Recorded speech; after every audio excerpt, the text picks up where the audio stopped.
Salam, bugün sizinlə bərabər çox maraqlı bir problemi, braxistoxrom problemini həll edəcəyik. Əvvəlcə problemin nə olduğunu deyəcəm, ondan sonra bu braxistoxrom probleminin tarixinə qayıdacağıq. Çox maraqlı bir tarixi var və sonda isə modelləmə animasiyalarla bunun təkcə riyazi olaraq, abstraksiya olaraq burada qoymayacaq. Yəni intuisiya olaraq da qavrayacaq ki, bu nə deməkdir, aldığımız şeylər nə deməkdir. Problemimiz necədir? Bir cins gravitasiya sahəsində olduğunuzu düşünün. Bu nə deməkdir? Çox çətin bir termindir, qorxutmasın gözünüzü. Yerin, yəni gravitasiya mərkəzindən bizim cismimizə qədər olan məsafə əgər eynisə də və cismimiz də eynisə də ona eyni qədər gravitasiya qüvvəsi təsir eləyir. Məsələn, bu yer kürəsində ödənir, təqribən ödənir. Bu nə deməkdir? Yerin səthindən eyni qədər qaldırılmış, daha doğrusu yerin mərkəzindən eyni qədər hündürlükdə olan təbaşir burada da eyni təbaşirə eyni qədər gravitasiya qüvvəsi təsir eləyir, eyni qədər ağırlıq qüvvəsi təsir eləyir. Yəni çətin bir şeydir. Problemimiz necədir? Düşünün ki, bir ədəd A nöqtəmiz və bir ədəd B nöqtəmiz var. A nöqtəsindən B nöqtəsinə burada bir cismimiz var. Heç bir qüvvə təsir etmir bu cismə. Yalnız bir qüvvə təsir edəcək, onun deməli ağırlıq qüvvəsi. Ağırlıq qüvvəsi təsir edərsə, yalnız ağırlıq qüvvəsi təsir edərsə, sürtünmə qüvvəsi belə yoxdur. A-dan B-yə ən sürətli şəkildə hansı yol qət etməlidir ki, A-dan B-yə ən qısa müddətdə çatsın? Bu nə deməkdir? Yəni belə düşünün ki, bu yer səthi olsun, B birbaşa yer səthindən götürək. Burada hündürlükdür, müəyyən qədər hündürlükdə. Buradan hansı yol, məsələn, beləmi bir yol çəkməliyik, düz xətt mi çəkməliyik və yaxud belə bir əyri mi çəkməliyik ki, bu nöqtəni buraxdıqda bunu hərəkət eləsin, bunu deməli əyrilərlə və yaxud yollarla və B-yə ən qısa müddətdə çatsın. Çox adam burada intuitiv olaraq səhvə düşür. Niyə? Çünki belə düşünürlər ki, A nöqtəsi ilə B nöqtəsi arasında ən qısa məsafə düz xətt olduğundan elə düz xəttin özü olacaq cavab, ancaq belə deyil. Bugün biz hansı yol getməli olduğunu birbaşa riyazi olaraq göstərib isbat edəcəyik, göstərəcəyik və problemimizi həll etdikdən sonra dediyim kimi modelləyəcəyik. Problemimizin deməli tarixi çox maraqlıdır. İlk olaraq bu problemi irəli atan Johann Bernoulli olmuşdu 1696-cı ildə. O zamanının böyük riyaziyyatçılarına, məsələn Newton, Leibniz, hansı ki L'Hopital riyazi analizdən tanıyırıq. Bernoulli'nin öz qardaşı olan Bernoulli var, yaxşı bir riyaziyyatçıdır. Hamısına tək məktub şəklində bu problemi yollayır və 6 ay müddət verir ki, həll eləsinlər. Heç birindən, yəni müəyyən bir vaxt ərzində, yəni aylarla tam cavab həll yollanılmır. Bir gün bu zamanda da Newton Londonun zərbxanasında işləyir. Yəni saxtakarları pul basma yerində işləyir, belə desək. Pul basma işində saxtakarları deməli tapmaq kimi bir missiya verilir ona. Yoğun bir iş günündən sonra evə gəlir, yorğun bir şəkildə deməli bu məktubu tapır, Bernoulli məktubunu tapır. Bernoulli məktubunu tapdıqdan sonra misal ağlına deməli düşür. Və səhər saat 4-də belə bir hekayə var ki, 12 saata həll eləyir. Həll elədikdən sonra problemin həllini adsız şəkildə Bernoulli'yə yollayır. Və Johann Bernoulli həlli gördükdə görür ki, həll olunub, ancaq adsızdır. Bunun Newton işi olduğunu bilir və məşhur bir söz söyləyir ki, aslanı pəncəsindən tanıdım. Elə biz bugün Newton pəncəsi ilə tanış olacaq. Və bu problemi həll etməzdən əvvəl biz bunu niyə həll edirik? Sonda mən bunun harada tətbiq olunduqlarını da göstərəcəm təqribən.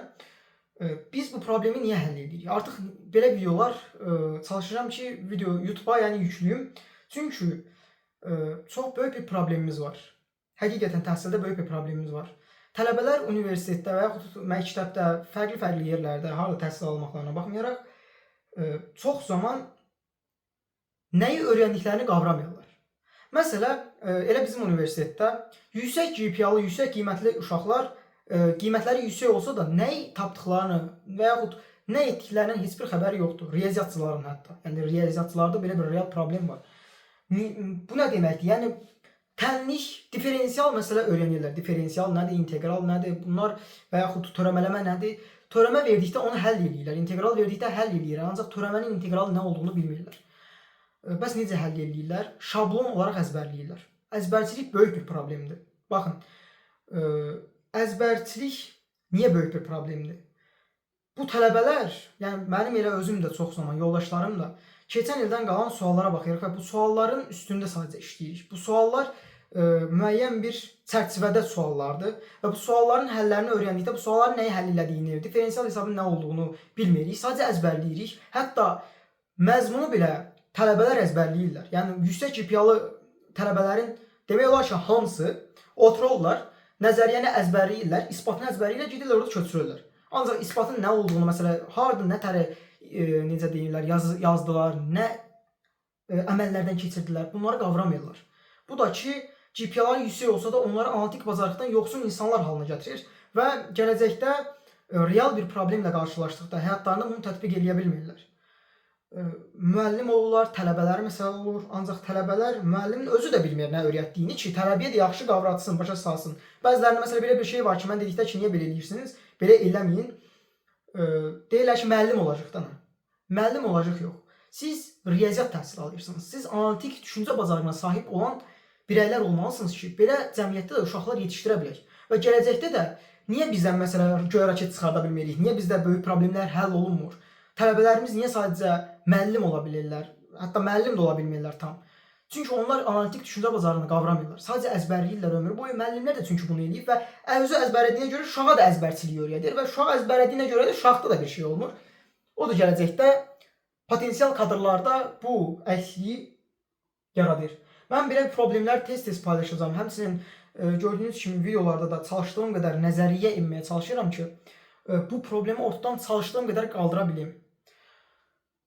Belə problemlər, məsələn, diferensial, bu problemdə biz nəyi istifadə edəcəyik? Diferensial hesabı, diferensial təhlilləri, trigonometriya, riyazi analizi və bunların nə olduğunu, nəyə yaradığını görmüş olacaq. Məsələn, diferensial təhlillər dərsini biz keçdik.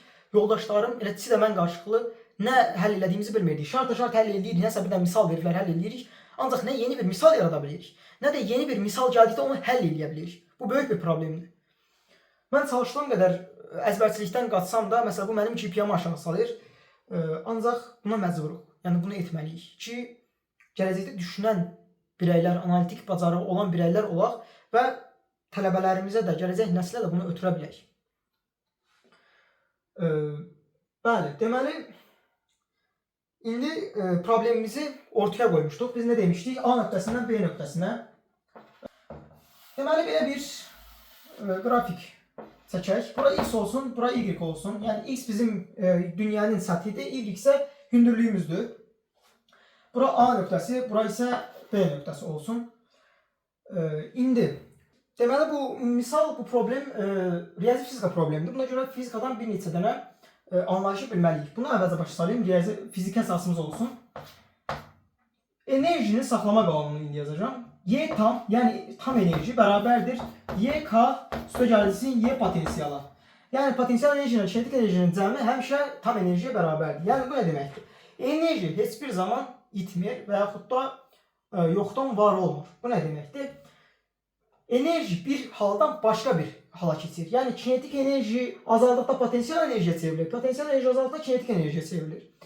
Və bunun düsturu nədir? Düsturumuz mv kvadratı, kinetik enerjinin düsturudur bu. Bölünsün ki, mv, burada m cismimizin kütləsi və isə bizim cismimizin sürətidir. Üstə gəlinsin Y potensial, yəni mgh böyle nə yoxdur? mgh olar. Burada h elə bizdə y-ə bərabərdir. H nədir? Buradan buraya olan məsafə. Yəni bizim nə qədər hündürlükdə olduğumuzu göstərir. Bu h-ın yerinə y yazaq. İşarələməmiz sonradan hesablamada düz olsun. J'miz bizim qrafikdə sabitimiz, m'imiz də deməli kütləmizdir. Yəni cismimizin kütləsidir. Qeyd edeyim ki, biz bunu ümumi formada həll edəcəyik. Yəni biz bu düsturu burada həll edəndən sonra istəyirsiniz aparın Marsda da eyni şeyi yəni tətbiq edin. Marsda da keçər olacaq. Sadəcə J'yi dəyişəcəksiniz. Başqa da heç nə. Deməli Y tam bərabərdir YK plus Y potensial bərabərdir MV kvadrat üçün ki, indi potensial enerji nədir? Potensial enerji yer kürəsindən müəyyən hündürlükdə olan bir dənə cismə potensial enerjiyə malik olur. Niyə? Çünki H, yəni Y müəyyən qiymət olur. Enerji onsuz dəyişmir. Gravitasiyalı bir sahədəyik. Bu nə deməkdir? Mən bu cismi burada gördüyünüz kimi bu halda potensial enerjisi var. Mən bunu kinetik enerjisi sıfıra bərabər, niyə sürəti yoxdur? Sürəti sıfırdır.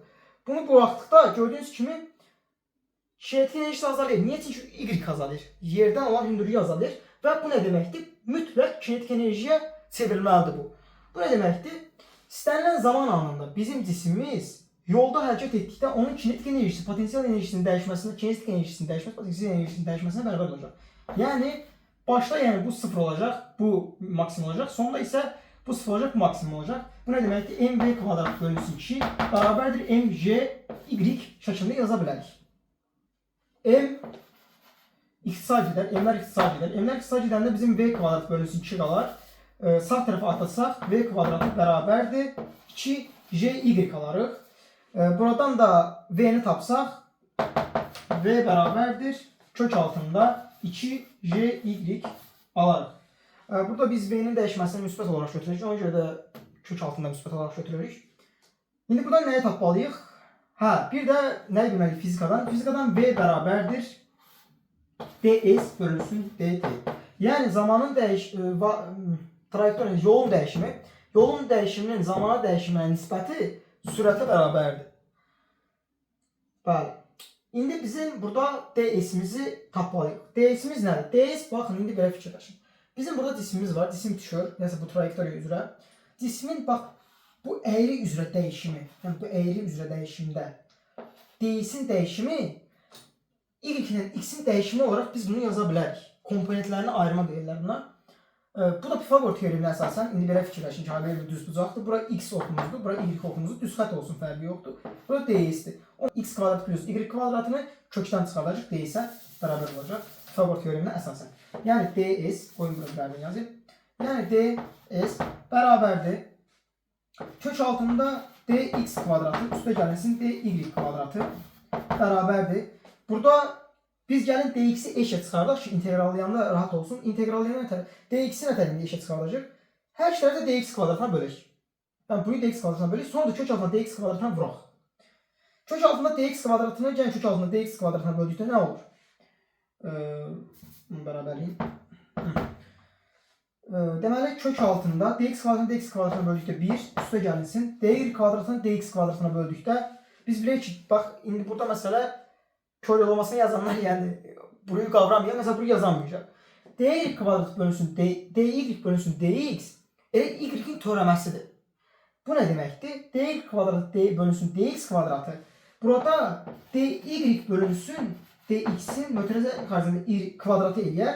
Bu da y' kvadratı demək. Yəni y-in törəməsinin kvadratı. Y-in törəməsinin kvadratı. Və biz bunu kök altına dx kvadratına vurmalıyıq ki, aydındır ki, yəni bərabərliyimiz düzgün olsun. Yoxsa burada bu tərəfdə gələk belə yolunda dx kvadrat, kök altına dx kvadratına. Yəni ona görə vururuq. Kök altına dx kvadratı ilə dx deməkdir. Belə bir ifadə aldıq. Yəni ds-in yolun dəyişimi buna bərabərdir. İndi nə eləyəcəyik? İndi biz deməli sürətin düsturundan müəyyən bir düstur alacaq. V bərabərdir ds bölünsün dt deyildimi? Buradan alarıq, biz zamanı maraqlanırıq ki, ən qısa zamanda tapmalıyıq. Yəni ən qısa yol yox. Ən qısa zamanda hansı yolda çatır bizim cismimiz B nöqtəsinə? Yəni dt bərabərdir ds bölünsün v. Buradan hər iki tərəfdə integrallamalıyıq ki, t'nin özünü tapaq. Burada integralımızın sərhəddi nə olacaq? İndi baxın. Burada yenə çevrilmə aparacaq. Bu da yenə deməli kör yollamasına əzbərə olan bir şeydir. Əzbərlədinizsə də bunu da yazamırıq məsələ. Niyə belə addım göstərirəm əzbərliyində niyə yazmadığımızı? Ona görə ki, doğrudan da böyük bir problemdir və istəyirəm ki, bunu qavrayasınız bu problemin nə qədər böyük problem olduğunu. Baxın indi, biz burada qrafiki tərsinə çevirəcəyik. Niyə? Ona görə ki, sonradan bizim aldığımız şeylər müsbət olsun. Parametrik təminlərdə müsbət olsun. Müsbət olmağından ötürü, yəni hasantlaşdırmaqdan ötürü bizim hesabımızı gəlin belə götürək ki, bax, bura olsun x, bura olsun y. Ancaq x tərsinə dönmüş şəkildə. Yəni bax, bura müsbət əslində. Bax, 1, 2, 3, 4 şəklində artır. Minus 1, minus 2 4. Burada yəni 1, 2, 3 artır. Bizim başlanğıc nöqtəmizi elə koordinat müstəvisinin başlanğıcında götürək. A nöqtəmiz bura olacaq. Yəni 0, 0 nöqtəsi və belə bir əyri çəkəcək yolunda. Təqribən belə. Yəni əyri olmasın, fərqli bir şey olsun. Burada B nöqtəsi olsun. B nöqtəsinin koordinatları nə olacaq? B nöqtəsinin koordinatları deməli olacaqdır x0, y0. Onda bizim integralımız gördüğünüz kimi x0'dan x0'a dəyişir. Yəni bunu biraz uzatsaq belə buraya x0 dəyişir. x0'dan x0'a dəyişdiyə görə integralımızın sərhəddi 0'dan x0 olacaq. Yəni burada da 0'dan x0 olacaq. Sıfırdan x sıfıra olacaq. İndi gəlin, deməli, integralımız, yəni aldığımız sonuncu funksiyonalı yazaq. Zaman funksiyonalı yazaq. Gözləyik. Aha. Buna ty deyək. Ty deyək. Bərabərdir. Kök altındakı, yəni integral altında daha doğrusu ifadəmiz x-dən x sıfıra ds. Ds'imiz nə idi? Ds'imiz kök altında 1 üstəgəlimizi kök altında nə idi? Y ştrikin kvadratı, yəni y törəməsinin kvadratı dx. Dx burada olduğuna görə integralı dx-i nəzərə aldığımıza görə dx-i buraya yaza bilərik. Bax, ona görə dx-i işə çıxardırdıq. Burada isə v-mizin özünü qoyuruq. V-miz nədir? Kök altında 2j y. Əla. İndi gəlin integralın xassəsindən istifadə edərək onun içərisindəki bəzi şeyləri eşə çıxardıb sadələşdirək. Bizim araşdırmalı olduğumuz funksiya hansıdır deyə. Bunu eşə çıxardarıq. Nə olar? İntegralın eşiğinə 1 bölünsün kök altında 2j çıxar. Niyə? Qrafik sabitimiz bizim nə idi? Bir cins idi. Yəni j dəyişmir. Yəni bir cins olmasına baxmayaraq ümumiyyətlə j'miz dəyişmir. Yəni j'miz sabitdir. 2'miz də sabit edərdik. 2j sabit də olacaq. 1 bölünsün kök altında 2j şəklində eşə çıxarda bilərik sabit olduğuna görə. Çünki biz bilək ki, sabitin integralı sabitin özünə bərabərdir. Sıfırdan x sıfıra buraq olacaq burada. Deməli eşə çıxartdıq. Kök altında 1 plus y ştrikin kvadratı bölünsün kök altında y. Nə deyil? Bu da dx. Bəli, deməli indi bizim onda gəzməli olduğumuz, yəni bizim araşdırmalı olduğumuz Lagrange funksiyası nədir? Lagrange funksiyası dedikdə belə havalı görüşür, amma yəni yenə də belə bir şeydir. F x y ştrik bərabərdir. Elə buna. Niyə? Çünki 2j'dən asılı deyil. Bizim maraqlandığımız şey nədir? Bu y2. Maraqlanır ki, hansı yx bizə minimal zamanı verir. Yəni bunu minimum eləyəcək. Buna görə də bizim yəni 2j'yə istədiyimiz qədər vuraq. Yəni 2j'miz bizim sabit olduğuna görə bizim deməli tənliyimizdə bizə təsir eləməyəcək. Nəticəmiz təsir eləməyəcək. Bərabərdir bizim integral altındakı ifadə, yəni 1 plus y ştrikin kvadratı bölünsün kök altında y. Aha. Biz bunu araşdırmalıyıq. Bunu araşdırmaq nə deməkdir? Bu ifadənin bizim ekstremum problemimizin həlli olmağından ötürü o müəyyən bir düsturu ödəməlidir. Bu düstura Euler-Lagrange düsturu deyilir. Euler-Lagrange düsturu belədir. Delta f bölünsün, delta y çıxılsın, d bölünsün dx, mötərizə açırıq. Delta f bölünsün, delta y ştrik bərabər 0. Burada mən bütün gördüyünüz kimi hər şeyi göstərəcəm, yəni bütün həlli göstərəcəm. Sadəcə burada bir dənə şey, yəni istəsəniz baxa bilərsiniz ki, video çox uzun olmasın. Çox sadədir. Lagrange funksiyasında baxın indi. Euler-Lagrange düsturunda daha doğrusu. Bizdə gördüyünüz kimi x-dən asılı bir ifadə yoxdur. X-dən asılı bir ifadə olmadığına görə bu qeyri-aşkar, daha doğrusu nə tərəf qeyri-aşkar şəkildə asılıdır. Yəni x dəyişəndə aydındır ki, bizim indi müəyyən qədər məsələn trayektoriyada fərqlilik yaranacaq, ancaq burada bizim düsturumuzda x-li bir ifadə yoxdur. Buna görə də bu düstur, bu ekstremum düsturu başqa bir düstura, daha asan bir düstura bölünür. Bu düstura isə biz Beltrami eyniliyi deyirik. Yəni df, delta f daha doğrusu bölünsün delta x bərabər 0 olduğuna görə bizim bu düsturumuz dəyişir. Olur Beltrami eyniliyi. Deməli eyniliyimiz nətərdir? Yəni bizim Euler-Lagrange düsturumuz Beltrami eyniliyinə çevrilən nətər olur? F çıxaq. Bir dənə biləsiniz xət. Burada y ştrik, yəni y-in birinci törəməsi bölünsün, daha sonra vurulsun. df bölünsün dy ştrikə bərabərdir c-yə. C hər hansı bir sabitdir. Bunun alınmasını dediyim kimi yəni asanlıqla tapa bilərsiniz. Ən uzaq suni intellektdən soruşunu verəcək.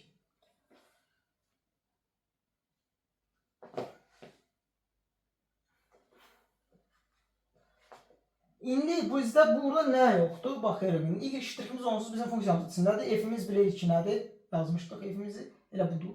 Bu hissədir. Yəni budur. df, delta f, delta y ştriki tapmalıyıq.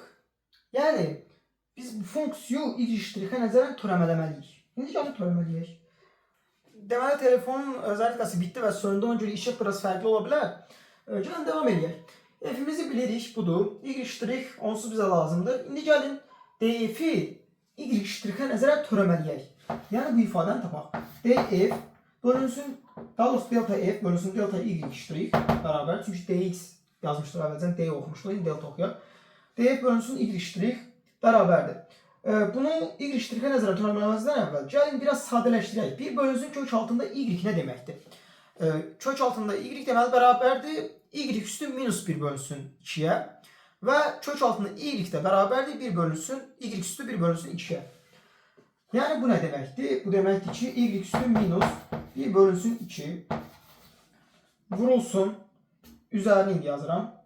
1 plus y' kvadratının üzəri, bu mötərizənin üzəri 1 bölünsün 2. Bu da bərabərdir. Y' nəzərən törəmə aldığımıza görə bizim y sabit olaraq qalacaq. Yəni bu nə deməkdir? İndi bu da bərabərdir deməkdir. Zəncir qaydasını tətbiq edək. Sabitin özünü yazaraq 1 bölünsün 2 vurulsun. Bunun ən birinci üst hissəsindən götürəcəyik. Yəni 1 bölünsün 2, yəni x üstü 1 bölünsün 2 kimi düşünün bunu. Törəməliyində nə olacaq? 1 bölünsün 2.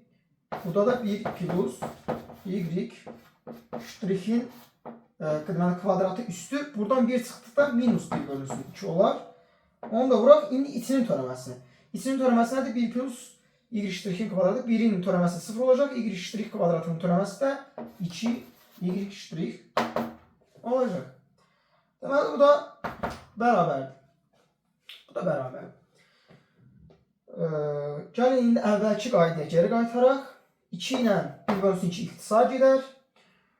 Y' deməli üstə. İkisi də minus 1 bölünsün 2, minus 1 bölünsün 2 olduğundan kəsr xəttini çəkərik. Gəlin biraz altdan çəkim. Daha yaxşı olsun. Sıxışsın. Aha.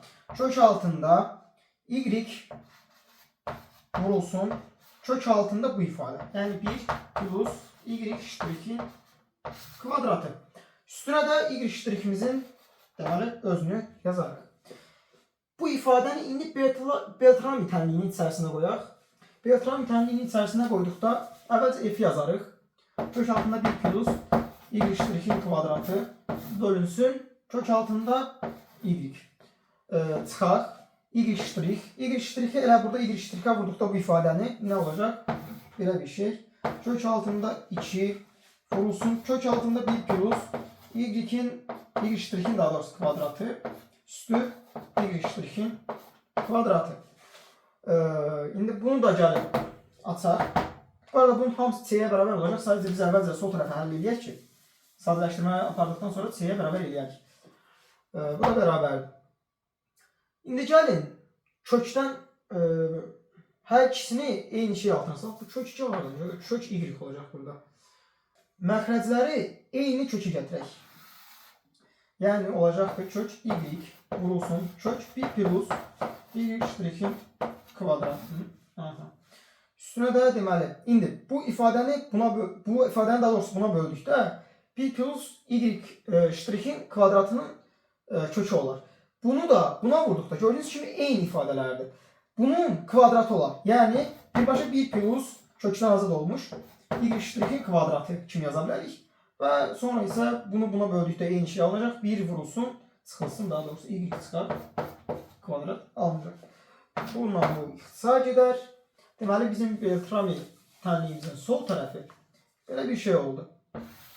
1 kök altında kök altında y buna vurduqda birbaşa necə olacaq elə yazacağım. 1 plus kök kvadratında deməli düz yazdıq. Aha.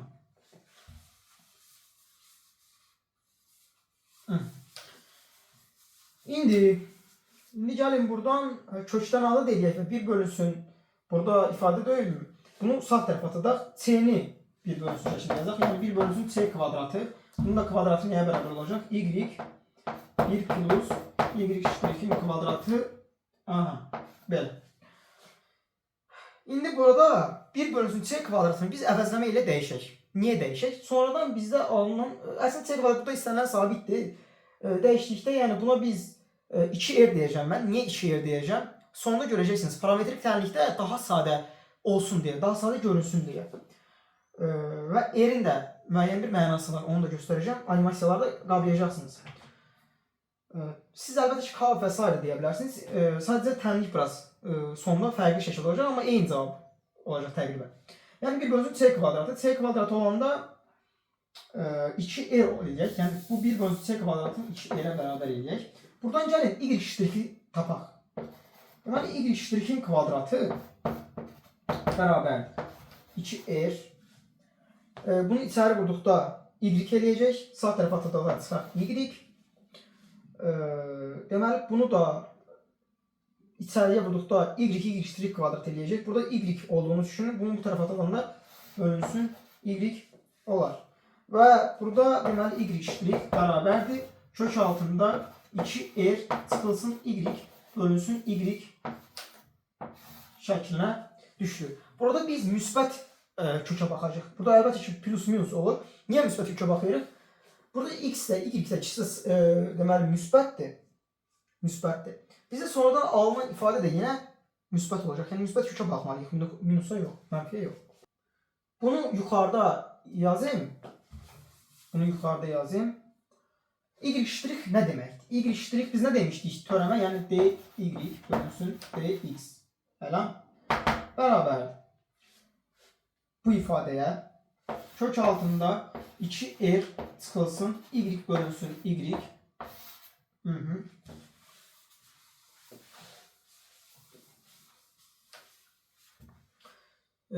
İndi dx-i dy-lər bir tərəfə, dx-lər bir tərəfə yığaq. Dx bərabərdir kök altında 2r çıxılsın y. Burada bir bölünsündə. Onda kökün altı tərsini söyləyəcək. Niyə bir bölünsün dx deyil mi? Dx burada qalanda dy sağ tərəfə atdırırıq və bunu tərsini söyləyəcək. Bu nə olur? Y 2r çıxaq y. Deməli kökümüzü yazaq. Y alındı. İndi burada biz diferensial tənliyimizi həll edə bilməkdən ötürü sonradan integral alacaqsa aydındır. İntegralımızı yəni aldıqda analitik olaraq rahat həll edək deyə belə bir dəyişiklik eləyəcəyik. Çevrilmə yenə eləyəcəyik. Baxın indi. Çevrilmə dedikdə əvəzləmə. Y bərabərdir daha doğrusu. R 1 çıxaq kosinus fi. Buradan y-i gəlin diferensiyallayaq. dy bərabərdir. Burada birbaşa y-in özü nəyə bərabərdir? Bərabərdir r çıxaq r kosinus fi. Bunu indi diferensiyallayırıq. R-in deməli törəməsi olacaqdır 0. Minus r kosinus fi. Bunu deməli törəməliyəndə nə olacaq? Bunu törəməliyəndə olacaqdır. Kosinus fi'dən minus kosinus fi'dən deməli müsbət sinus fi olacaq. Yəni r sinus fi d fi. İndi gəlin diferensial tənliyimizdə yerinə yazaq. Yəni dx bərabərdir. Kök altında y-imizin yerinə bunu yazarıq. Yəni r 1 çıxaq kosinus fi. Altında nə var? 2r çıxaq. Yenə eyni ifadə r 1 çıxaq kosinus fi.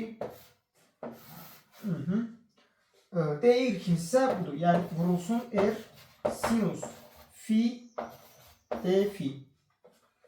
İndi sadələşdirmə aparaq. R-lər ixtisar etdi. 1 çıxaq kosinus fi bölünsün 2 çıxaq 1 çıxaq kosinus fi alındı. Bu da nə deməkdir? 2 çıxaq 1 üstə gəlsin kosinus fi. Yəni 1 üstə gələk kosinus fi. Gəlin burada yerinə yazayım. Deməli yerinə yazdıqda dx bərabərdir. Kök altında 1 çıxaq kosinus fi.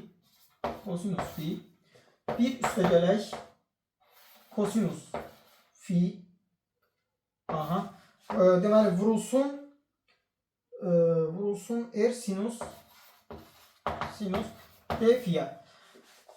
Burada 1 çıxaq kosinus fi bölünsün 1 plus kosinus fi bərabərdir. Tangens kvadratı fi bölünsün 2'ye. Onu da kökdən çıxartdıqda aydındır ki, eləcə tangens fi bölünsün 2 alınır. Deməli buradan yazsaq dx bərabərdir. 1 çıxaq kosinus fi 1 plus kosinus fi demişdik. Tangens kvadrat teta bölünsün 2'dir. O da ki deməli bərabərdir. Kvadrat gedər. Tangens deməli Teta yox, fi daha doğrusu. Fi bölünsün 2 olarak yazarıq. Tangens fi bölünsün 2 vurulsun r sinus fi d fi alarıq. Deməli, o da bərabərdir. Tangens fi bölünsün 2 nə deməkdir? Biz bilirik ki, tangensin tərifindən sinus fi bölünsün 2 bölünsün kosinus fi bölünsün 2'ye bərabərdir. Tangens fi bölünsün 2 vurulsun r. Sinus fi isə 2 kosinus fi bölünsün 2 vurulsun sinus fi bölünsün 2'ye bərabərdir. Yəni 2'yi buraya atılaq, 2r vurulsun kosinus fi bölünsün 2 vurulsun sinus fi bölünsün 2'ye və d fi. Deməli bərabərdir. Burada kosinus fi bölünsün 2'lər ixtisar gedər. Deməli belə bir şey alınır. 2r vurulsun sinus kvadratı fi bölünsün 2 d fi.